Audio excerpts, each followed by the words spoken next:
मैं आप लोगों को बहुत ही एक अच्छा कहानी सुनाने जा रहा हूँ। जब मैं छोटा था ना, जब मैं पढ़ता था, उस वक्त किताब में वो कहानी थी।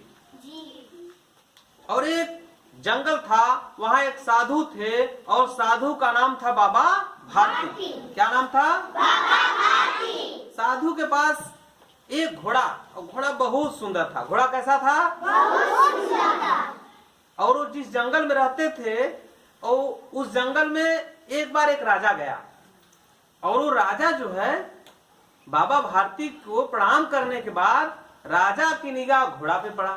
और घोड़ा इतना सुंदर था कि राजा को दिमाग में आया कि आज मैं इस घोड़े को राजा साधु जी से मांगूंगा और ले जाऊंगा अपने महल में।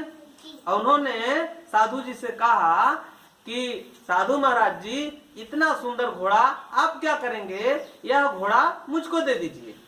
तो साधु जी ने, बाबा भारती जो साधु थे, उन्होंने कहा नहीं, यह घोड़ा मैं नहीं दूंगा। अब यह राजा को गुस्सा आ गया। वो सोचा मैं राजा हूं, अब मेरी बात की अवहेलना हो गई। तो उन्होंने ठान लिया कि मैं घोड़ा चाहे जैसे अपने पास ले जाऊंगा। और राजा बिना कुछ बोले वहां से चला गया। अब बाबा भारती रोज सुबह घोड़े को नहलाते थे, शाम को उसे दौड़ने के लिए जाते थे, उस पर चढ़ करके, सवार होकर के। बाबा भारती अपने घोड़े से बहुत प्यार करते थे, उसे बहुत सेवा उसकी करते थे, बहुत देखभाल करते थे।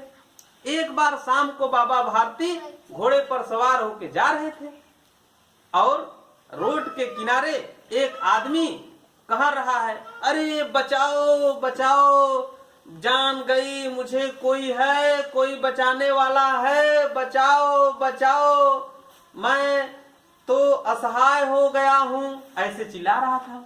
बाबा भारती की आवाज कानों में गया तो उन्होंने सोचा कि कोई बेचारा असहाय आदमी चिल्ला रहा है।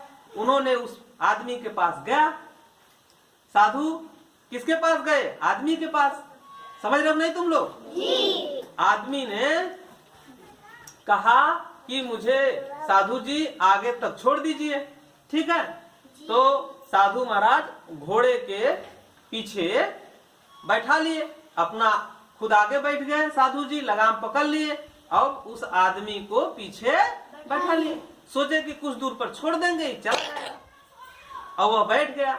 जब साधु जी घोड़ा लेकर के अपना चलने लगे ना, घोड़ा लेकर चल रहे हैं, तो पीछे से राजा ने क्या किया, वो जो आदमी था वो पीछे से घोड़े के पेट में लात मार दिया। और जब पेट में लात मारेंगे तो घोड़ा अचानक ऐसे करेगा नहीं? अब घोड़ा ऐसे किया और वह आदमी जो है साधु को गिरा दिया और अब खुद को लगाम घोड़े का पकड़ लिया। तो साधु जी जब पीछे देखे, गिर गए, रोड पर सड़क पे गिर गए रास्ते में, तो देखे तो कहे, अरे ये तो आदमी अभी चिल्ला रहा था, घोड़े का लगाम पकड़ के जा रहा है। कहे सुनो सुनो, मेरा घोड़ा लेके जा रहा हूँ। कहे महाराज जी, मैं कोई ऐसा वैसा आदमी नहीं हूँ, मैं राजा हूँ, राजा। और आपका घोड़ा आपसे प्रेम से मांग रहा था, आपने नहीं दिया, मैंने आपको धोखे में लेकर के आपका घोड़ा जा रहा हूँ। कहे ऐसा, तुम तो बहुत गलत काम किए हैं। ठीक है, अच्छा तुम मेरा घोड़ा लेके जा रहे हो तो जाओ, मगर किसी से ऐसे मत बताना कि मैं साधु महाराज को बेवकूफ बना दिया, बेवकूफ बना करके धोखे में लेकर के मैं घोड़ा लेके जा रहा हूँ। नहीं तो आने वाले दिन में कभी कोई बेचारा गरीब असहाय सड़क पर पड़ा रहेगा तो उसे कोई सहायता नहीं करेगा।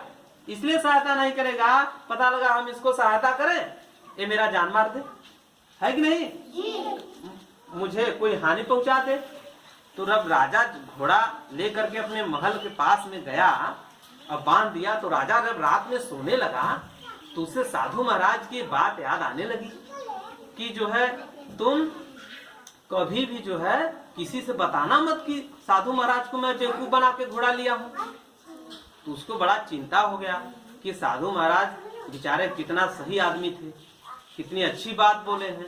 वह क्या किया कि धीरे से रात में चुपके से जा करके जहां साधु जी सोते थे वहां उनका घोड़ा बांध दिया और बांध के चला आया। नहीं, बांधने के बाद क्षमा मांगा कि महाराज जी मुझसे गलती हो गई, आज से मैं ऐसी गलती नहीं करूंगा।